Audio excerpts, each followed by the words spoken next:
అయ్యా ఈ లోకంలో మమ్మల్ని కాపాడడానికి అయ్యా మా పాదములకు రాయి తగలకుండా అయ్యా నువ్వు మమ్మల్ని చూస్తూ ఉన్నావయ్యా.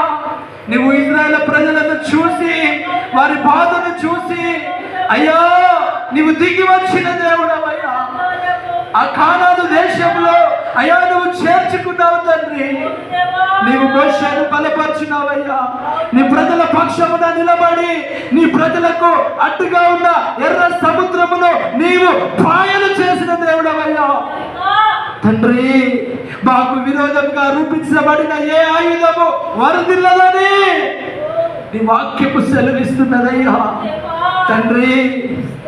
మాకు కలుగుతున్న ఇరుకులు, ఇబ్బందులు, రోగాలు అయ్యా అవి వచ్చినప్పుడు మేము వాటిని గద్దించాలని మీరు మాతో మాట్లాడినారయ్యా తండ్రి.